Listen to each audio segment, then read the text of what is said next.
أعوذ بالله السميع العليم من الشيطان الرجيم بسم الله الرحمن الرحيم الحمد لله رب العالمين وبه نستعين وصلى الله على محمد وعلى الطاهرين وعلى الله عليهم أجمعين من الآن إلى قيام يوم الدين آمين رب العالمين. Une vidéo que j'ai intitulée La prédestination selon la secte Bakri. En réalité, c'est uniquement une introduction car mon sujet va être la prédestination et le libre arbitre. Mais comme je suis toujours en train d'étudier les œuvres des salafistes, donc là, c'est le Cheikh Mohammed Abdel Wahhab dans son livre Kitab al-Tawhid, donc le livre de l'unicité.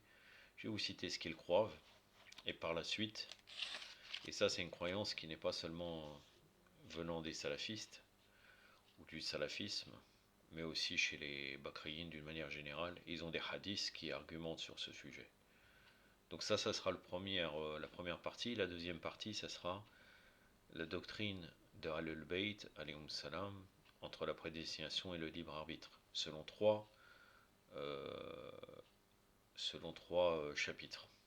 En premier lieu, selon la théologie, selon le Coran, donc les versets coraniques, et selon les hadiths de Ahlul Bayt, alayhum salam.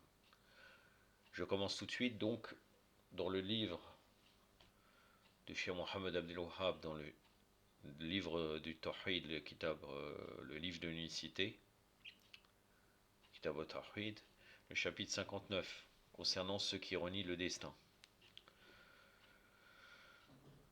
Donc là, il y a un hadith qui vient de Sahih Muslim selon eux, au sujet de ceux qui renient le destin. Ibn Omar, Larnatullah alayhi, a dit par celui qui détient l'âme d'Ibn Omar entre ses mains, si l'un d'entre eux détenait l'équivalent de la montagne d'Uhud en or, puis qu'il donnait en aumône pour satisfaire, puis qu'il le donnait en aumône pour satisfaire Allah, celui-ci n'accepterait rien de lui jusqu'à ce qu'il croie au destin. Ibn Omar cita ensuite la parole suivante du prophète sallallahu alayhi wa alayhi comme preuve. La foi consiste en ce que tu crois en Allah, en ses anges, ses livres, ses messagers au jour dernier, et que tu crois au destin, qu'il soit bon ou mauvais. Bien sûr, c'est un hadith qui venant de chez eux. On va voir que dans Ahlul Bayt, ce n'a rien à voir avec cela. Et c'est une forme de fatalisme. Donc pour eux, il faut croire au destin d'une manière totale. Et ça relève beaucoup de contradictions, même dans leur pratique. On va voir ça par la suite. Notamment à travers les hadiths de Ahlul Bayt alayhim salam. Obada ibn Samit dit un jour à son fils, ô mon fils, jamais tu ne goûteras la douceur de la foi tant que tu ne seras pas certain que ce qui t'arrive ne peut t'éviter, et que celui qui ne doit pas t'atteindre ne peut t'arriver. J'ai entendu le prophète sallallahu alayhi wa sallam dire, lorsqu'Allah créa la plume, Qalam, il lui ordonna écrit, elle répondit, que dois-je écrire? Il lui dit, écris la prédestination de toutes choses jusqu'au jour de la résurrection. Ô mon fils, j'ai entendu le prophète dire, sallallahu alayhi wa sallam, quiconque meurt en adhérant à une croyance concernant le destin différente de celle-ci n'est pas des miens. Rapporté par Abu Daoud. Donc Sunan Abu Daoud. Lors d'une version de Ahmed, donc dans le Musnad de Ahmed ibn Hanbal, on trouve lorsqu'Allah le Très-Haut créa la plume, il lui dit écris, et écrivit alors tous les événements jusqu'au jour de la résurrection. Dans la version d'Ibn Wahb, le prophète a dit Allah brûla par le feu quiconque ne croit pas au destin, bon ou mauvais. Toujours un hadith, et après ça sera terminé concernant les Bakriyin. Vous voyez très bien comme quoi ils croient à la prédestination d'une manière totale. Dans le Musnad de l'imam Ahmed et les Sunan d'après Daylami, je me rendis un jour auprès d'Obey ibn Karb et lui dis, je suis quelque peu perplexe face à la compréhension du destin. Informe-moi à ce sujet, peut-être qu'Allah effacera dans mon cœur cette perplexité. Il me répondit, si tu donnais en aumône l'équivalent de la montagne d'Uhud en or, Allah n'accepterait rien de toi jusqu'à ce que tu crois au destin et jusqu'à ce que tu saches que ce qui t'arrive ne peut t'éviter et que ce qui ne doit pas t'atteindre ne peut t'arriver. Si tu meurs en adhérant à une croyance autre que celle-ci, tu feras partie des gens du feu. Donc c'est exactement pareil que euh, la parole d'Ibn Omar.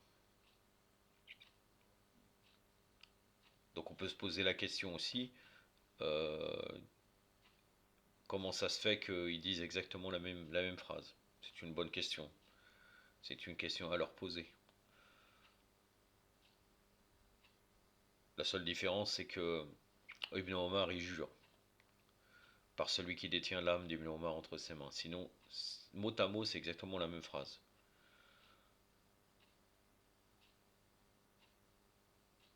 Je me rendis ensuite auprès d'Abdullah ibn Masoud, Odayfa ibn Yaman et Zaïd ibn Sa'abet. Chacun d'eux entre eux me rapporta les mêmes propos qu'ils ont attribués au prophète sallallahu alayhi wa sallam.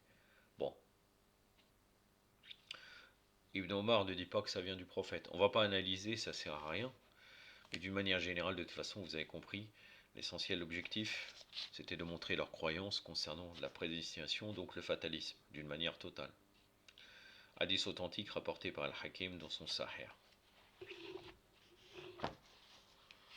Donc voilà, j'en ai terminé avec les propos des Mukhalifin.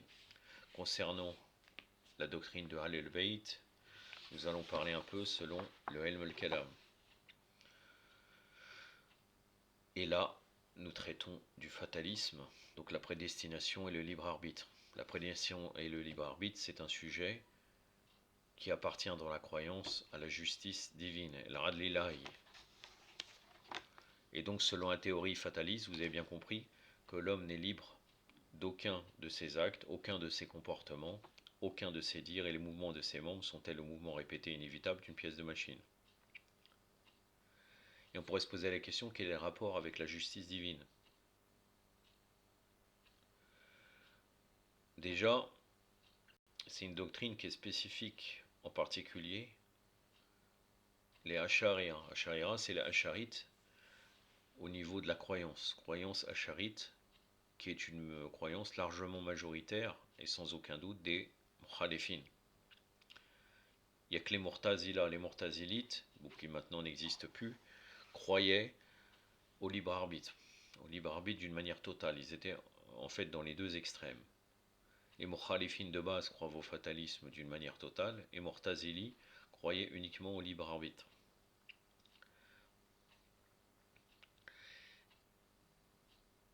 Et en vérité, les Asharites croient aussi au bon et mauvais.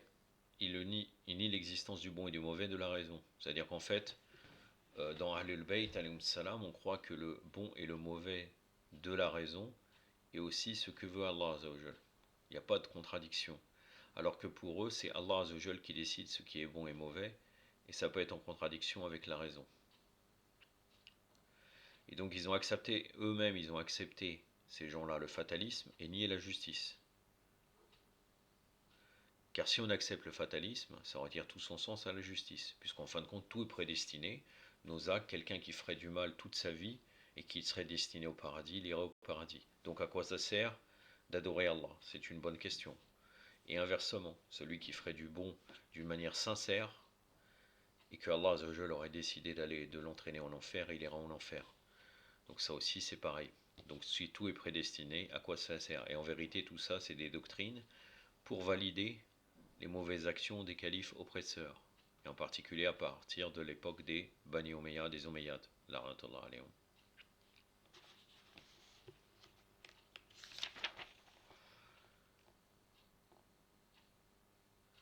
Si on revient à l'origine de l'idée du fatalisme, on peut dire que chacun ressent à l'intérieur de son âme qu'il est libre dans ses décisions. Par exemple, il est possible à qui le veut de venir en aide financièrement à un ami ou de ne pas le faire. Quand il a soif, il est libre de boire ou de ne pas boire le verre d'eau qui est devant lui, à sa disposition. Ou encore, si quelqu'un commet une faute envers lui, libre à lui de pardonner ou de ne pas pardonner. Tous nous sommes capables de faire la distinction entre des mains qui tremblent de vieillesse ou à cause de la maladie, et des mains qui bougent par la volonté de leur propriétaire. Alors quand il nous est possible d'affirmer que la liberté de la volonté est un don en général, que possède l'humanité? Pourquoi certains suivent l'école de pensée fataliste? Les raisons sont multiples, mais une des raisons les plus importantes, c'est le fait que l'homme y constate que l'environnement et l'éducation sont des facteurs qui conditionnent la vie des individus, que la pensée et l'esprit de l'homme sont sans aucun doute influencés par les suggestions d'autrui. la propagande et la culture sociale, que parfois aussi la situation économique peut être à l'origine des mutations dans l'homme et qu'il ne nous est pas possible non plus de nier le facteur héréditaire. On peut voir actuellement avec la crise du corona que la propagande et la culture sociale influencent les comportements des êtres humains sans aucun doute, de par l'attitude que, par exemple, dans la rue, les gens mettent un masque, alors que parfois il n'y a même pas les autorités policières et peut-être même ils ne croient pas vraiment au fait que ça serait, c'est pas parce que si je marche tout seul et je suis à plusieurs mètres de différentes personnes qu'il va y avoir un virus qui se transmet. Et c'est totalement irrationnel, mais c'est lié à l'ambiance générale que les gens font cela. Pour beaucoup de gens, pour d'autres gens, certains y croient à force de regarder les médias. Mais d'une manière générale, c'est la propagande qui change le comportement des êtres humains. Donc quand la personne voit l'être humain, il voit qu'il est influencé par la situation économique, qu'il ne peut rien maîtriser en fait, la culture sociale, et il pousse l'homme à croire, il pourrait croire qu'il n'a pas de liberté. Et c'est surtout le facteur de l'esprit subjectif et de l'esprit objectif qui, étant reliés l'un à l'autre, nous oblige à prendre des décisions.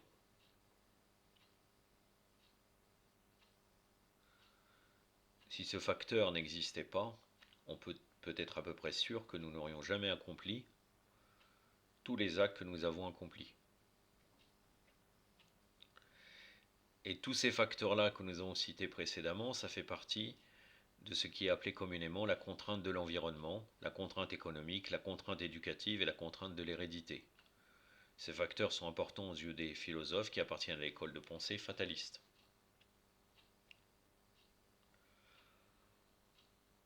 Personne ne peut nier l'influence exercée par l'environnement, la culture, les facteurs économiques sur la pensée et le comportement de l'homme. Mais il faut reconnaître que malgré tous ces facteurs, la décision finale appartient à l'homme lui-même. Nous voyons, c'est clair que même dans un système corrompu, dans un système tarouti, nombreuses sont les possibilités de déviation, mais nous ne sommes pas obligés de dévier de notre chemin. Car dans ce même système et recevant cette même culture, nous pouvons rester sains, sans commettre d'injustice, et nous ne sommes pas obligés d'aller dans les lieux de perversité et d'être insouciants. Sauf vraiment dans un pays où ils nous obligeraient, mais bon, en règle générale, ce n'est pas le cas. Et de toute façon, ils ne peuvent pas maîtriser la pensée de l'être humain. Avec des contraintes, c'est autre chose, mais en règle générale, même si nous sommes dans un système tarouti, on peut dire même en Occident, nous sommes dans un système tarouti, mais d'une manière douce, ils nous font passer la pilule. C'est pas comme dans certains pays où il y a des dictateurs féroces qui oppriment tout le monde. Là, c'est d'une manière indirecte qui nous oppriment. Malgré ça, on peut arriver à penser par soi-même. On n'est pas obligé de suivre toutes leurs déviations. Donc il faut distinguer entre les possibilités qui s'offrent à nous, le fait d'aller vers ces lieux de perversité, et de l'autre côté la cause première qui nous faut prendre ou laisser qui nous fait prendre ou laisser ces possibilités d'une manière du libre arbitre. C'est pour cette raison que certains ils ont été élevés dans un milieu aisé, ou d'autres qui ont reçu une culture en décadence, ou d'autres encore qui ont subi les conséquences d'une mauvaise hérédité. Tous ont choisi de faire diverger leur route et même parfois ils se sont révoltés contre leur entourage. Et ils ont fait la révolution contre le système dans lequel ils avaient le sentiment de croupir. Donc s'il fallait que tous les hommes soient le résultat de l'environnement dans lequel ils grandissent, de la culture qu'ils reçoivent et de la propagande qu'ils agressent, alors aucune révolution et aucun changement fondamental ne serait possible dans le monde, et tout un chacun aurait le devoir de s'accommoder de son environnement et de sa condition sans chercher à en changer. Ceci nous montre bien que tous ces facteurs qui ont été cités précédemment, en réalité aucun n'est vraiment décisif dans la destinée de l'homme. Tous ne favorisent que la disponibilité, c'est-à-dire qu'il y a une possibilité, une disponibilité, mais ce n'est pas obligatoire d'aller vers ces choses-là. Car les actes décisifs qui influencent notre destinée résultent de la volonté de l'homme lui-même et de son pouvoir de décision. C'est exactement ça quand certains décident de faire le jeûne sur l'ordre d'Allah pendant un été en canicule, alors que leur corps, des pieds à la tête, exige de l'eau, mais ils négligent leurs besoins pour obéir à l'ordre d'Allah, tandis que d'autres répondent aux exigences de leur corps et décident de boire et de ne pas jeûner. Le résultat que nous tirons de tout ceci, c'est qu'il existe un facteur primordial, au-delà de tous ces motifs qui ont été cités, qui tracent notre destin, c'est la volonté de l'homme et son pouvoir de décision. Maintenant, nous allons discuter sur les conséquences sociales et politiques de l'école de pensée, de ceux qui croient à la prédestination, de l'école de pensée fataliste.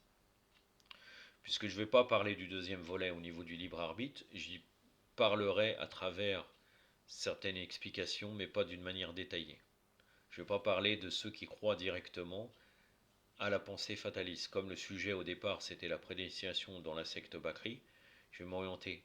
En particulier, je vais détailler surtout la prédestination et par la suite donner l'argumentation de Ahlul Bayt concernant la prédestination et le libre arbitre. Là pour l'instant, je vous expose la pensée fataliste. Donc les conséquences sociales et politiques de l'école de pensée fataliste, entre autres, le premier point, c'est le facteur politique. Beaucoup de politiciens, tyrans et dictateurs, pour parvenir à éteindre la flamme de la révolution des déshérités, pour se maintenir à la tête de leur gouvernement illégitime, présentaient toujours en intrigue l'idée que nous n'avons qu'une liberté propre à l'homme, et que notre sort est entre les mains de la destinée et de la fatalité de l'histoire. Ils affirmaient que si un groupe est au pouvoir et l'autre n'est en prison, c'est l'ordre de la destinée ou la fatalité de l'histoire. Et là, on peut revenir encore une fois, pour justifier, dans l'islam, c'est apparu, pour justifier l'oppression et la perversité des Omeyyades. Tout est destiné, c'est destiné que vous avez ce sort-là, et vous ne pouvez rien faire. Bien entendu, il est clair que cette façon de penser a le pouvoir d'engloutir les masses à l'extrême, et qu'elle peut permettre la continuité des politiques colonialistes. Tandis que si nous suivons l'idée de la raison et de la religion, notre sort est entre nos mains et l'idée de fatalité dans le sens que nous venons de voir n'existera jamais. La continuité de politique colonialiste d'une manière directe ou indirecte. Parce que est-ce que le colonialisme qui est sorti des différents pays colonisés, est-ce qu'il ne colonise pas actuellement la pensée des anciens colonisés? C'est une question que vous connaissez déjà la réponse, vu l'influence de l'Occident qu'il y a dans ces pays-là.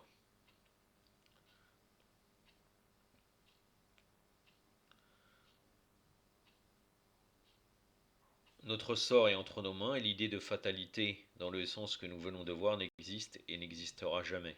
Le destin qui est tracé par Allah sera déterminé par nos actes, nos désirs, notre volonté, notre foi, notre activité et notre expérience. Un deuxième facteur de l'école du fatalisme, c'est le facteur psychologique. Il y a des individus paresseux, mous et effacés qui reçoivent de par leur tempérament des échecs tout au long de leur vie et qui ne souhaitent pas s'avouer cette réalité amère, que leurs échecs sont le résultat de la paresse et de leur erreur. Pour se disculper, ils tendent la main vers l'école de pensée fataliste et mettent leur faute sur le dos de la destinée, disant que c'est fatal, c'est le destin. Ils se reposent ainsi sur cette fausse tranquillité et affirment: que peut-on faire? Le noir tapis de notre destinée est tissé de toutes pièces.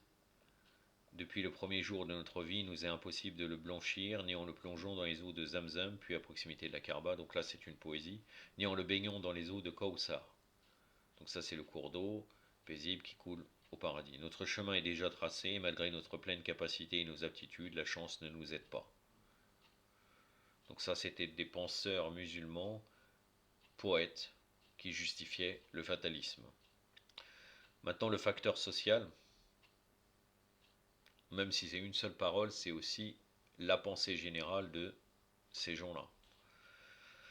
Le facteur social, et ça sera le dernier facteur, certains veulent être libres et exprimer leur sensualité, de sorte que tous les actes qui visent à assouvir leurs instincts animaux, ils les commettent en voulant faire croire toutefois que ce ne sont pas des péchés, en se présentant à la société comme des êtres innocents.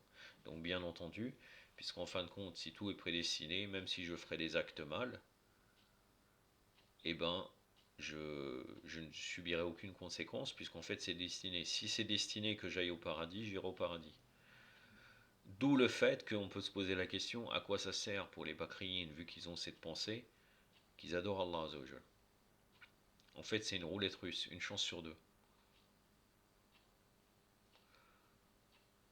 Ceux-ci aussi trouvent refuge dans l'école de pensée fataliste et expriment leur sensualité en avançant comme prétexte le fait que nous ne disposons pas de nous-mêmes et que nous ne sommes pas libres. Là, à la limite, ces gens-là sont plus cohérents que les Bakriyin actuels. Normalement, la conséquence d'un Bakri, même qui croirait à cette croyance, c'est de ne plus adorer Allah Azzawajal. Même s'il faut se poser la question quel Dieu ils adorent. Mais bon, ça c'est une autre question. Mais nous savons que tout ceci n'est que tissu de mensonges et même ceux qui tiennent de tels propos le savent. Ils savent parfaitement que les prétextes et les excuses qu'ils donnent n'ont aucun sens et ne sont pas fondés. Leur plaisir et leur intérêt du moment passent avant tout et ne les autorisent pas à avouer la vérité.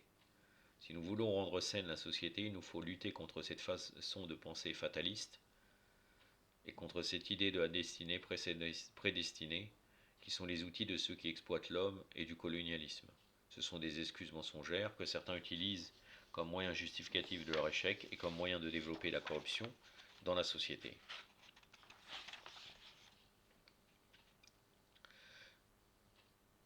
Maintenant, on va voir qu'il y a un antagonisme certain entre ceux qui croient à la prédestination et en vérité la logique de la religion.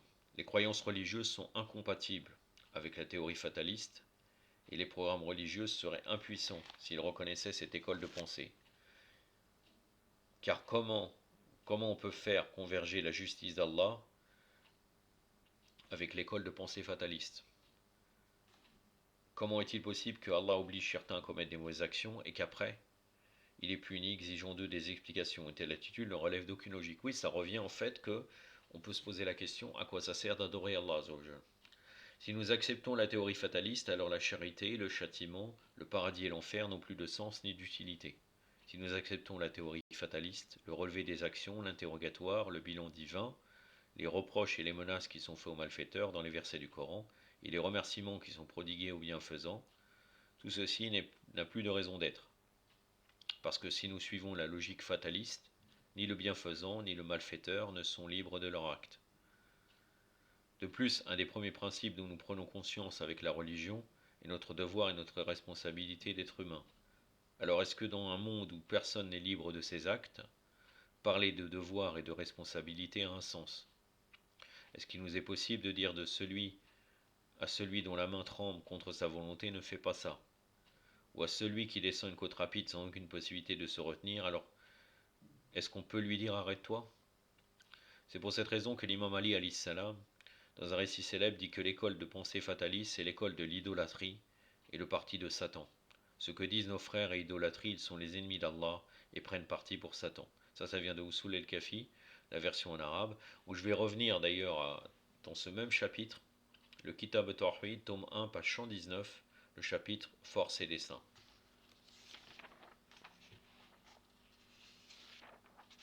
Maintenant, nous devons exposer qu'est-ce que le juste milieu entre la prédestination et le libre arbitre. Le fait que notre discussion est un peu compliquée, on peut l'éclaircir à l'aide d'exemples simples et concrets. Supposez que vous êtes assis dans un train électrique dont vous êtes le conducteur. Un fil électrique à haute tension est tendu en hauteur sur toute la longueur de la voie ferrée. L'appareil spécial situé au-dessus de la locomotive est en contact avec le fil. La locomotive avance quand l'appareil glissant le long du fil lui transmet en permanence l'électricité déchargée par la ligne à haute tension. C'est ainsi que si la source d'alimentation ne débite plus d'électricité, ne serait-ce qu'un court instant, le train s'arrête net et reste là où il est. Assis derrière le levier de vitesse de votre train, vous êtes libre sans doute. Vous roulez libre à vous de vous arrêter quand vous désirez, d'accélérer ou de ralentir, d'aller à l'allure à laquelle vous désirez aller. Mais bien que vous soyez libre, il y a quelqu'un au centre de distribution de l'électricité qui, assis derrière l'interrupteur, peut à tout instant, s'il le souhaite, vous arrêter dans votre course. Car tout votre pouvoir et toute votre puissance dépendent de cette source d'électricité dont la clé est entre les mains d'un employé. Si nous sommes attentifs, nous voyons que ce conducteur de train, bien que jouissant d'une liberté totale, tant au niveau de ses choix que de ses responsabilités, est sous le pouvoir d'une tierce personne, et que les actions de ces deux-ci ne sont pas incompatibles. Autre exemple. Supposons que suite à une grave maladie ou un accident, un tel a perdu l'usage des nerfs de sa main. Il n'est plus en son pouvoir de la bouger, Mais si on la relie à une force douce d'électricité, ces nerfs sont chauffés au point que la main retrouve l'usage de toutes ses possibilités. Si cette personne, utilisant cette même main, commettait un meurtre, frappait quelqu'un, perforait d'un coup de couteau la poitrine d'un innocent, elle serait certes responsable de ses méfaits, du fait qu'elle disposait de l'usage total de son corps et de la liberté de choisir, et que celui qui a le pouvoir de décision est responsable de ses actes.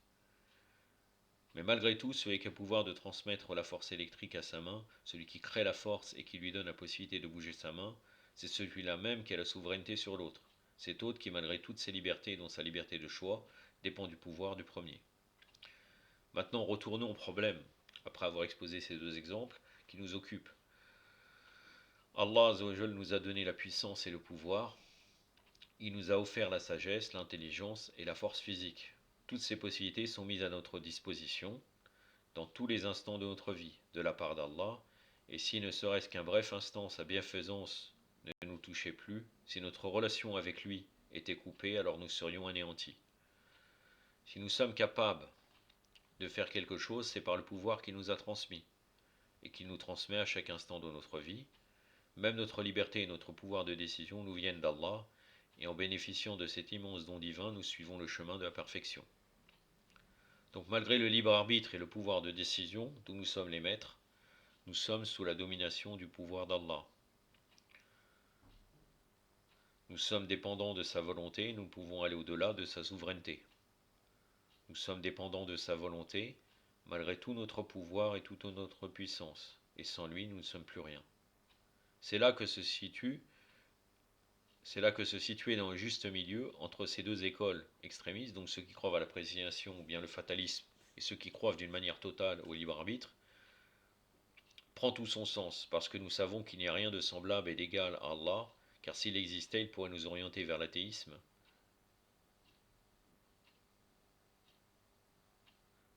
Et parce que nous savons que les serviteurs d'Allah ne sont aucunement contraints dans leurs actes, car si c'était le cas, cela mènerait tout droit à l'injustice.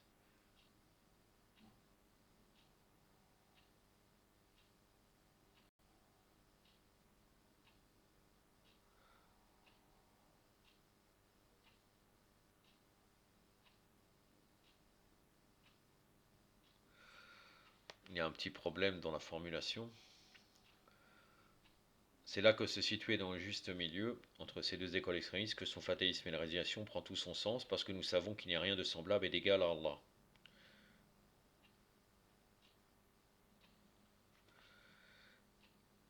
Et qu'en vérité, à travers le libre arbitre, nous pouvons nous orienter vers l'athéisme.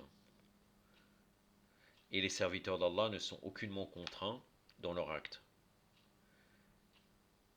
Par contre, s'ils auraient été contraints, Allah Azzawajal pourrait les orienter vers les athéismes. Et là, Allah Azzawajal, bien sûr, ne serait pas juste, puisqu'il leur a donné le libre arbitre.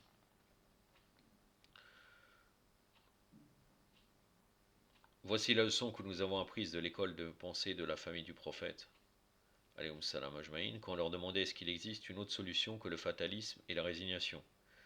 Les membres de la famille du prophète alayhum salam répondaient oui, il existe une solution encore plus vaste que la distance entre la terre et le ciel. Et là, c'est dans Usul el-Kafi, le tome 1, page 121, le chapitre le fatalisme, le destin et le juste milieu. J'y reviendrai. Maintenant, nous allons discuter sur les versets coraniques qui parlent de la prédestination et du libre arbitre. Le Coran glorieux établit des certitudes sur cette question et il énonce très explicitement le principe du libre arbitre chez l'homme. Il y a des centaines de versets qui font référence à cette liberté de l'homme. Petit a, tous ces versets qui traitent de l'ordre établi, des interdictions, des devoirs et des programmes, tous sont des preuves du libre arbitre chez l'homme. Parce que pourquoi Allah va nous établir des ordonnances alors qu'en réalité, on serait prédestiné? Parce que si l'homme subissait des contraintes extérieures, alors nul serait besoin de leur donner des ordres ou leur interdire quoi que ce soit. Petit b, tous les versets qui reprochent leurs actes aux malfaiteurs et qui remercient pour leurs actes les bienfaisants sont des preuves du libre arbitre, car suivant la théorie fataliste, nul n'est besoin de reprocher ou de remercier, ces deux mots sont vides de sens, puisque ça ne sert à rien. Pourquoi remercier? Pourquoi châtier? Alors qu'on serait totalement prédestiné. C. Tous les versets qui laissent entrevoir le règlement de compte au jour de la résurrection, le jugement qui s'ensuivra, les sanctions qui seront prises, le paradis et l'enfer, tous sont des preuves du libre arbitre, tandis que dans la théorie fataliste, tout ceci n'a pas de sens, et tant l'interrogatoire que la condamnation et la sanction infligée aux coupables sont une injustice absolue. D. Tous les versets qui explicitent la responsabilité qui incombe à l'homme quant à ses actes, tel chaque homme s'engage de par ses actes. C'est la sourate 74, le verset 38.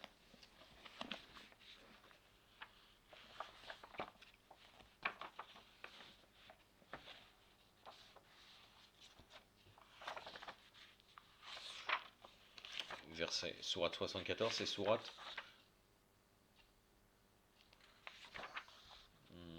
74. Non, j'ai préparé les versets.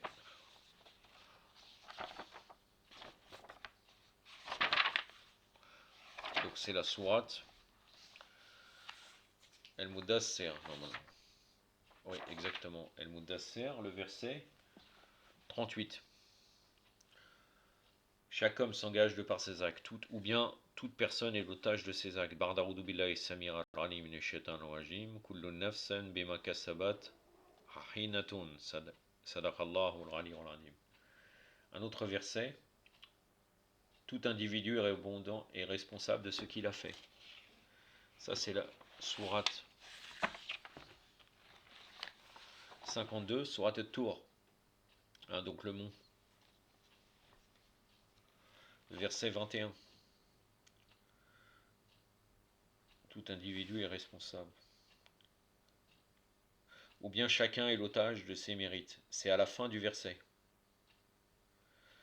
Ba'da'udhu billahi samir al-alim min ash-shaytan rajim, kullu mrin bima kasaba ra'inu. Sadaqallahu al-ali al-azim. Donc des tels versets, ils mettent en évidence le libre arbitre de l'homme. D'autres versets, des versets tels que nous avons montré le chemin emprunté aux hommes, soit ils seront reconnaissants, soit ils blasphémeront. Donc ça c'est sourate 76. Ça c'est la sourate al-Insan, sourate de l'homme ou bien de l'être humain. Une sourate qui est consacrée en grosse partie à Ahlul Bayt alayhi salam. Donc le verset numéro 3, nous lui avons montré le chemin, soit il est reconnaissant, soit ingrat. Donc là ça montre encore le libre arbitre de l'être humain. Ba'da'udhu billahi samir al-alim min ash-shaytan rajim. Inna adaynahu sabila ima shakur wa ima kafur. Shakiran wa makafur. Sadaqallahu al-ali al-azim. C'est aussi une preuve manifeste de la volonté de choisir de l'homme. Il y a aussi des explications qui sont données dans le Coran qui témoignent du sujet du juste milieu. Mais parfois certains ignorants les avancent comme preuve évidente de l'existence de fatalité. Par exemple, le verset 76, verset 30.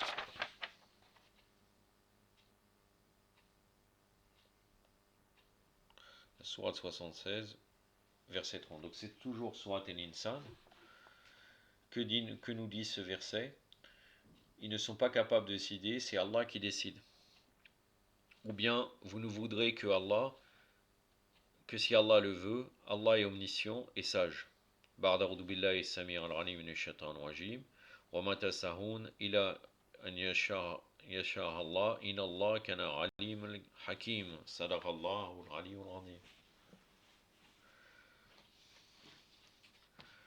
Donc il est clair que ces versets et tous ceux qui vont dans ce sens n'ont pas été révélés.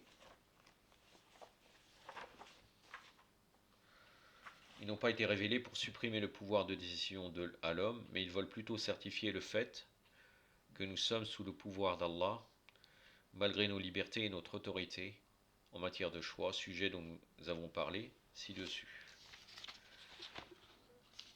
Maintenant, nous arrivons à la troisième partie, parlant de la doctrine de Ahlul Bayt. Donc là, c'est la lecture des hadiths d'Al-Kafi, Kitab al-Tawhid, le tome 1.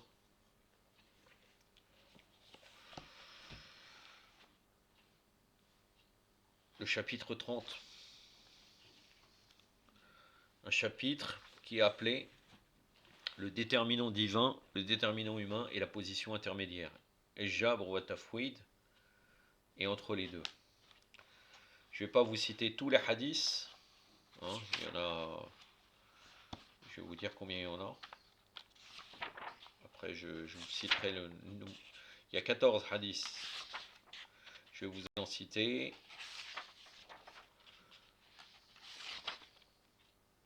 Je vous cite 4 apparemment. J'avais 5. Je vous cite 5 hadiths. Le hadith numéro 1. Ali ibn Muhammad a rapporté ces hadiths de Salih ibn Ziyad et d'Isaac ibn Muhammad et des autres à Pharaon qui avait dit, lorsque le seigneur des croyants Ali alayhi salam retourna à la bataille de Siffin, un jour pendant qu'il était assis dans la mosquée de Koufa, un vieillard s'approcha de lui et s'agenouilla devant l'imam alayhi salam et demanda: Ô Seigneur des croyants, informe-nous donc, est-ce que notre voyage à Cham, afin de combattre Muawiyah, était prédéterminé, et s'il était d'ores et déjà destiné par Allah omnipotent? Le Seigneur des croyants Ali alayhi salam répondit: En effet, ô cher, on n'a jamais escaladé une montagne ni descendu dans une vallée, excepté pour le fait que c'était d'ores et déjà prédéterminé et destiné par Allah. Le vieillard dit: Ainsi donc, je demanderai à Allah la récompense de toutes les rigueurs, souffrances que j'ai dû supporter durant ce voyage. Le Seigneur des croyants Ali alayhi salam déclara: Ô cher, ne dis plus rien, c'est-à-dire garde donc le silence.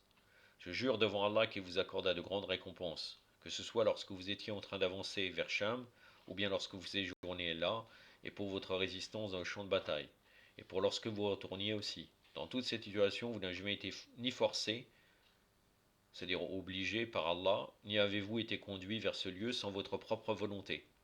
Le vieillard demanda: Comment cela se fait-il que nous n'ayons point été forcés, obligés par Allah, qu'en fait notre voyage et notre avancée en ce lieu avaient été prédéterminés et voulus par Allah? L'imam répondit: Croirais-tu qu'il y a une sorte de finalité dans chaque décret voulu par Allah, et que tout destin est irréversible? Si c'était ainsi, les récompenses divines, les châtiments, les commandements, les interdictions et les calamités seraient donc totalement nuls, et toutes ces promesses et tous ces avertissements auraient été nuls et sans valeur. Ainsi donc, il n'y aurait plus aucune condamnation pour le pécheur, ni aucune rémunération pour le vertueux. Et les pécheurs seraient alors devenus plus méritants pour recevoir la récompense des vertueux, et les vertueux seraient devenus plus méritants pour supporter les châtiments des pécheurs. Puisque c'est bien ce que, comme je vous ai dit, comme l'imam Ali alayhi salam nous explique, en fait, même si on adorait Allah Azzawajal sincèrement, si on est totalement prédestiné, ça sert strictement à rien, puisque finalement, même si je serais sincère, je pourrais être jugé comme un pécheur. C'est pour ça que l'imam Ali alayhi salam nous dit: les pécheurs seraient alors devenus plus méritants pour recevoir la récompense des vertueux, et les vertueux seraient devenus plus méritants pour supporter le châtiment des pécheurs. Ces propos ressemblent aux paroles des idolâtres et des ennemis acharnés d'Allah, comme je vous ai cité auparavant l'extrait du hadith. Là, ça venait de ce hadith-là. D'Allah le tout miséricordieux et des partisans de Satan, des fatalistes, c'est-à-dire ceux qui croient al-Qadariyya, ceux qui croient à la prédestination d'une manière totale, et des adorateurs du feu, et le majous de cette nation. Sans doute Allah l'Omnipotent, l'Altissime, a imposé à nous tous des devoirs et des obligations aux côtés du libre arbitre et du pouvoir de faire tout ce qui nous plaît de faire. Il nous a interdit tout méfait et tout mal, à travers des avertissements, et l'a désigné de grandes récompenses pour de petites actions, afin de procurer l'enthousiasme de celui qui lui obéit. Et Allah n'est pas désobéi par l'homme, parce qu'Allah est dominé par l'homme, car Allah ne plaise. Ni n'est-il obéi par une obligation, donc ça voudrait dire qu'Allah aurait voulu le mal pour ses créatures. Parce qu'Allah c'est pour ça qu'il dit Ashalillah, qu'Allah ne plaise. Ni est-il obéi par une obligation quelconque, ni n'a-t-il mis aux mains de ses créatures toute la volonté et tout le pouvoir qu'il possède, de sorte à devenir impuissant et sans aucune volonté. De même, il n'a pas créé en vain les cieux et la terre, et ce qui est entre eux. Il n'a pas envoyé en vain ses prophètes, comme des messagers de bonnes nouvelles et comme des avertisseurs. Parce que si on est prédestiné, à quoi cela sert-il qu'il envoie des prophètes, disons, de suivre le bon chemin, alors que tout est prédestiné? Que je suis le bon chemin ou que je suis le chemin du mal, ça change strictement rien, puisqu'en fin de compte, je serai totalement dans le destin. C'est pour ça que l'imam Ali dit: n'a pas envoyé en vain ses prophètes comme des messagers de bonnes nouvelles et comme des avertisseurs. Et là, il cite le verset de Sourate Sad, verset 27, c'est ce que pensent ceux qui ont mécru, malheur à ceux qui ont mécru pour le feu qui les attend. Donc, le verset 27. Et après, je termine ce hadith-là.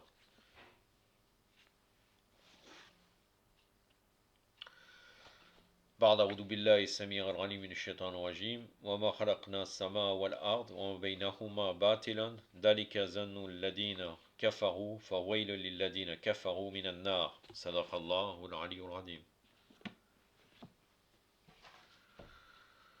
Donc là, ce fut alors que le vieillard se mit à réciter ces vers. Tu es en effet cet imam que nous obéissons indûment, et de par sa médiation, nous espérons recevoir le salut, c'est-à-dire au jour de la résurrection, de celui qui est le tout miséricordieux. Tu nous éclaireras sur bien des points obscurs, que le bon Dieu te récompense en bien pour le bien que tu nous fis. Le hadith, puisqu'après il y a d'autres hadiths qui se répètent, pas avec le sujet de l'imam Ali, mais dans la même formulation au niveau des sujets abordés. Donc j'ai sauté et là j'arrive au hadith numéro 5. Mohammed ibn Ismaël a rapporté ce hadith de Fad ibn Shardan, et lui de Ahmed ibn Isa, lui d'Ibrahim ibn Omar al-Yamani, et lui d'Abi Abdullah, c'est-à-dire l'imam Sadiq alayhi salam, qui avait dit: Allah créa des créatures tandis qu'ils savaient d'ores déjà où ils iront vers la vertu ou le vice. Allah imposa aussi des commandements et des interdictions, et avec chaque commandement il a aussi laissé une voie ouverte, afin que l'homme lui obéisse ou ne lui désobéisse pas. Et aucun être humain ne pourra faire une telle chose excepté avec la permission d'Allah. C'est-à-dire que là, l'imam Sadiq alayhi salam nous explique que bien entendu, Allah Azzawajal, dans sa science, il sait exactement où tu vas aller. Même si extérieurement on pourrait changer les choses, il sait ta fin. Mais tu as le libre arbitre dans ce monde. Tu peux faire des revirements, mais il y a le libre arbitre. Et c'est pour ça que tu es récompensé par rapport à cela et par rapport à ta raison. Le hadith numéro 6. Ali ibn Ibrahim a rapporté ce hadith de Mohammed ibn Isa, lui de Yunus ibn Abdel Rahman, et lui de Hafs ibn al-Khod, et lui d'Abi Abdullah, c'est-à-dire l'imam Sadiq alayhi salam, qui avait dit: le messager d'Allah sallallahu alayhi wa alayhi, Allahumma salli ala Muhammad wa ali Muhammad wa lajal farajahum wa lahanatahum, avait déclaré: quiconque croit qu'Allah ordonne au bien ou au mal a en effet attribué un mensonge à Allah. Et quiconque croit que le bien et le mal s'accomplissent sans la volonté et le consentement d'Allah, en fait rejeter Allah en dehors de sa souveraineté. C'est-à-dire qu'Allah Azzawajal a donné le libre arbitre à l'être humain. C'est Allah Azzawajal qui lui a donné. Donc c'est selon la volonté et le consentement d'Allah. Et quiconque croit que notre désobéissance, c'est-à-dire commis envers Allah, a été accomplie par un pouvoir autre qu'Allah, en fait attribue un mensonge à Allah. Et quiconque lui attribue un mensonge, Allah à son tour le jettera dans le feu infernal. Le hadith numéro 7. Un groupe de nos compagnons ont rapporté cet hadith d'Ahmed ibn Abi Abdullah, et lui de Osman ibn Isa, et lui d'Ismaël ibn Jaber, qui avait dit: dans la mosquée de Médine, il y avait un individu qui parlait en faveur de la prédestination, Qadar. Et les gens s'étaient rassemblés autour de lui. Je lui demandais: oh homme, puis-je te demander une question? Et l'homme répondit: demande donc. Je lui demandais alors: est-il possible qu'il arrive un événement dans le royaume d'Allah, le glorieux, le sublime, qui ne veuille pas? Il baissa sa tête pour un temps et réfléchit. Il releva alors sa tête et il déclara: ô homme, si je dis qu'un événement qui n'avait pas été voulu par Allah s'accomplit dans son royaume, ça voudra dire alors qu'Allah est dominé par un autre pouvoir. Et si je déclare que rien ne s'accomplit dans son royaume excepté ce qu'il veut, alors en ce cas j'aurai admis devant toi que tous les péchés proviennent aussi de lui. C'est-à-dire que la personne était loin d'être bête, il accomplit tout à fait sa contradiction par rapport à la théorie qu'il soutenait. Le narrateur dit: je rapportais ce fait à Abi Abdullah, l'imam Sadiq alayhi salam, et lui dit que j'avais posé cette question-là à cet homme qui était l'un des partisans de la prédestination et qu'il m'avait répondu de cette manière. L'imam déclara: il a fait preuve de prévoyance en ce qui concernait sa propre personne. S'il t'avait dit autre chose, il aurait alors péri.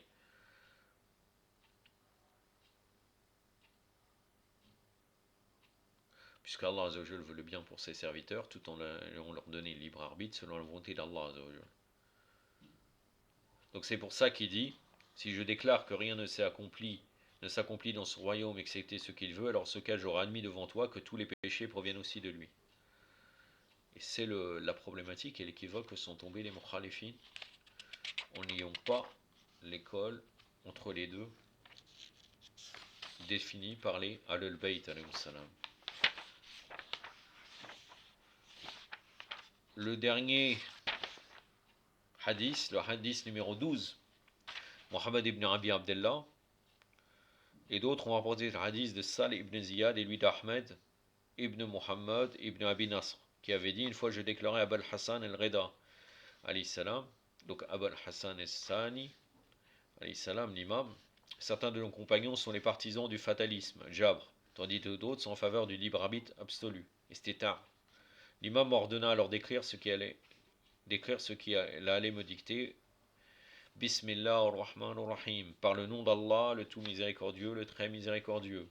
Ali ibn al-Hussein, donc l'imam Zel-Rabeni avait déclaré: Allah, à lui la puissance et la majesté, Azzawajal, avait annoncé: ô fils d'Adam, c'est de par ma volonté que tu peux vouloir désirer quelque chose, par mon pouvoir que tu es ici afin d'exécuter les obligations divines. Donc là c'est un hadith Qudsi. Et par mon bienfait que tu as le pouvoir de me désobéir. Je t'ai rendu audient et doté de la vue. Tout bien qui t'atteint vient d'Allah, et tout mal qui t'atteint vient de toi-même. C'est le verset dans Surat An-Nisa, verset 79, donc la sourate des femmes.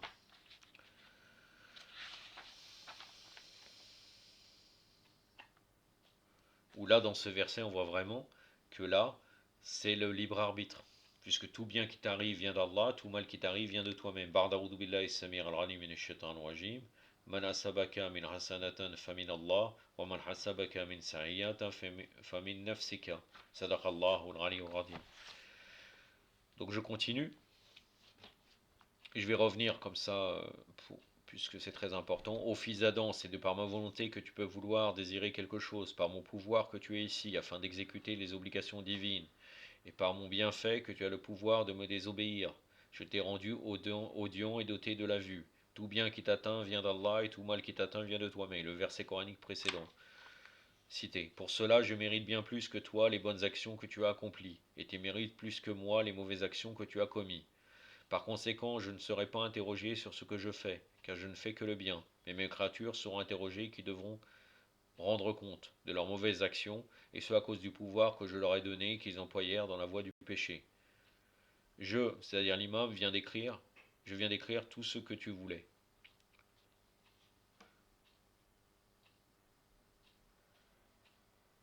Donc là, c'est l'imam qui avait dicté, il a dit: je viens d'écrire tout ce que tu voulais par rapport à la réponse à donner aux ces partisans du fatalisme et du libre arbitre absolu. J'en ai terminé avec ce sujet. أكتفي بهذا القدر وصلى الله على سيدنا محمد وعلى آله الطاهرين والسلام عليكم ورحمة الله.